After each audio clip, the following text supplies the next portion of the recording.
तेरा बदला लेके रहेंगे, लेके रहेंगे, लेके रहेंगे, तेरा बदला लेके रहेंगे। मुर्दाबाद मुर्दाबाद सरकार मुर्दाबाद। प्रेग्नेंट थी, 5 महीने की गरोदर थी, हामिला थी।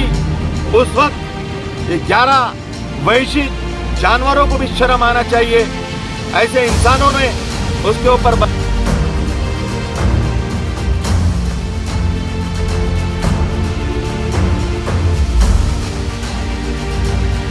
गुजरात फसादात के अंदर बिल्किस बानो के ऊपर अत्याचार हुआ। उसका 11 लोगों ने बलात्कार किया, उसकी मासूम बच्ची के साथ बलात्कार किया और उसके सामने उसके परिवार के 7 सदस्यों को मौत के घाट उतार दिया।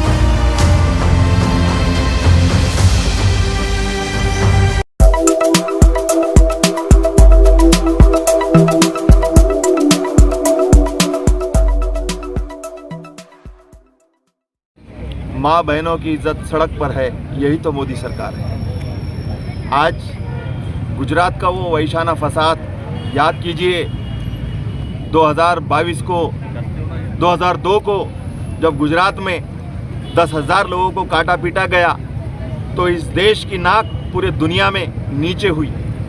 और उस वक्त जिन्होंने गुंडागर्दी की थी आज वो मंत्री बनकर बैठे हैं, सफ़ेद पोश बन के बैठे हैं सत्ता के बलबूते पर। और मैं तो ये कहूँगा ईवीएम के बदौलत वो आज बैठे हैं, लेकिन कब तक बैठेंगे। आज बाबरी मस्जिद टूट गई, हम बर्दाश्त किए। साध्वी प्रज्ञा सिंह को छोड़ा, हमने बर्दाश्त किए। लेकिन बहन बिल्किस बानो के ऊपर जो 11 नाराधमों ने बलात्कार किया था उनको आपने रिहा किया, हम बर्दाश्त नहीं करेंगे। क्योंकि जुल्म जब जब जालिमों के हिमायत में जाएगा, ये हाल है तो फिर अदालतों में कौन जाएगा। इसलिए सड़कों पर उतरना पड़ेगा। कहाँ गए वो सेकुलर लोग, कहाँ गए वो बुद्धिजीवी लोग, कहाँ गए वो गांधी जी के अहिंसा को मानने वाले लोग, कहाँ गए वो भारत रत्न डॉक्टर बाबा साहेब अम्बेडकर के घटना को मानने वाले लोग। आज खुले खुले तौर पर भारत रत्न डॉक्टर बाबा साहेब अम्बेडकर के घटना का उल्लंघन किया जा रहा है ये जातिवाद सरकार में। मैं पूछना चाहता हूं, किस जगह पर जाकर छुपे हुए लोग, आइए सड़कों पर उतरिए। और वो बहन, वो उसको एक नज़र से मत देखिए कि वो मुसलमान है, उसको दूसरी नज़र से भी देखिए कि उस मुल्क की रहने वाली है, वो एक औरत है और उसके ऊपर बहुत वहशाना तरीके से उसके ऊपर जुल्म और ज़्यादती की गई। जब वो 5 महीने की प्रेग्नेंट थी, 5 महीने की गरोदर थी, हामिला थी, उस वक्त ये 11 वहशी जानवरों को भी शर्म आना चाहिए। ऐसे इंसानों ने उसके ऊपर बलात्कार किया और ना सिर्फ बलात्कार किया बल्कि उसी के नज़रों के सामने 3 साल के बच्चे को कत्ल किया, उसके परिवार को कत्ल किया। उसके बाद भी ये बाइज्जत अगर बरी होते हैं तो इस मुल्क के अंदर ये शर्मसार होने से और कोई दूसरी घटना नहीं हो सकती। इसलिए आज समाजवादी पार्टी ने ये धरना आंदोलन रखा है हमारी महिलाओं की अध्यक्षा प्रीति दुबे मैडम की अध्यक्षता में, ताकि बहन बिल्किस को न्याय मिलना चाहिए और उन 11 बलात्कारियों को फिर से सजा होना चाहिए और फांसी से कम सजा नहीं होना चाहिए। जब तक वो फिर से अरेस्ट नहीं होंगे, समाजवादी पार्टी अपना धरना आंदोलन इसी तरह करते रहेंगी। और ये आवाज़ ये यहीं तक नहीं रुकेगी, बल्कि बम्बई के असेंबली में हमारे नेता माननीय आमदार अबू आसिम आजमी साहब दहाड़ेंगे और दिल्ली में हमारे खासदार संसद में दहाड़ेंगे। ये आवाज़ यहीं पर नहीं रुकेगी। ये आवाज़ जब तक चलेगी जब तक हमारी बहन बिल्किस बानो को इंसाफ नहीं मिलेगा। हिंदुस्तान के अंदर एक ऐसी घटना घटी है जिससे पूरा हिंदुस्तान शर्मसार हो चुका है, पूरा मुल्क शर्मसार हो चुका है। और वो घटना घटी स्वतंत्रता दिवस के मौके पर 15 अगस्त के दिन, जो 2002 के अंदर गुजरात फसादात के अंदर बिल्किस बानो के ऊपर अत्याचार हुआ। उसका 11 लोगों ने बलात्कार किया, उसकी मासूम बच्ची के साथ बलात्कार किया और उसके सामने उसके परिवार के 7 सदस्यों को मौत के घाट उतार दिया गया।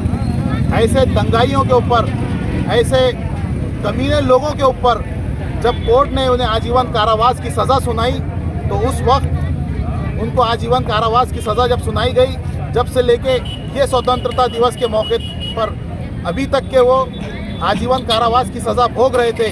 मगर गुजरात सरकार की ये बीजेपी सरकार जो है, गुजरात की बीजेपी निकम्मी सरकार, ये निकम्मी सरकार ने उन्हें माफ़ीनामा दे दिया अच्छे व्यवहार के कारण। उनका ऐसा कौन सा अच्छा व्यवहार था? उनका क्या ऐसा व्यवहार था कि कोई देश के बॉर्डर के ऊपर जाके उन्होंने जंग लड़े? ऐसा उनका कोई व्यवहार नहीं था। मगर उनको बीजेपी सरकार ने एक मुद्दा बनाते हुए इलेक्शन का उनको सामने रखा और उन्हें माफ़ीनामा दे दिया गया।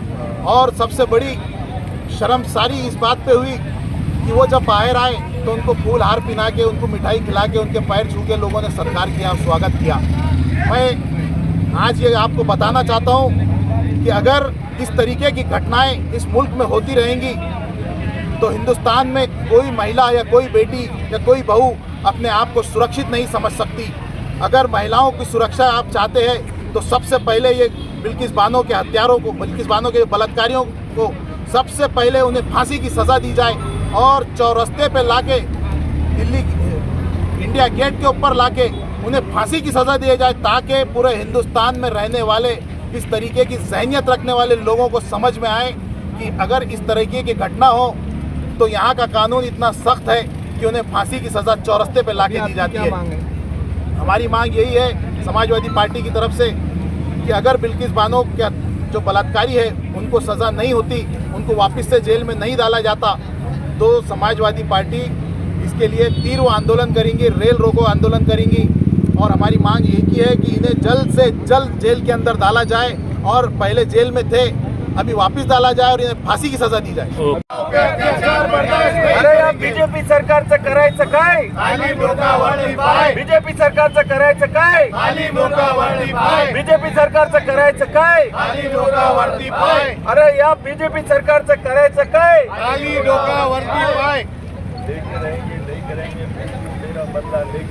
लेके रहेंगे, लेके रहेंगे, लेके रहेंगे, लेके रहेंगे, लेके रहेंगे, लेके रहेंगे, लेके रहेंगे। मुर्दाबाद, मुर्दाबाद, बीजेपी सरकार मुर्दाबाद, मुर्दाबाद, मुर्दाबाद, बीजेपी सरकार मुर्दाबाद, मुर्दाबाद, मुर्दाबाद, बीजेपी सरकार मुर्दाबाद।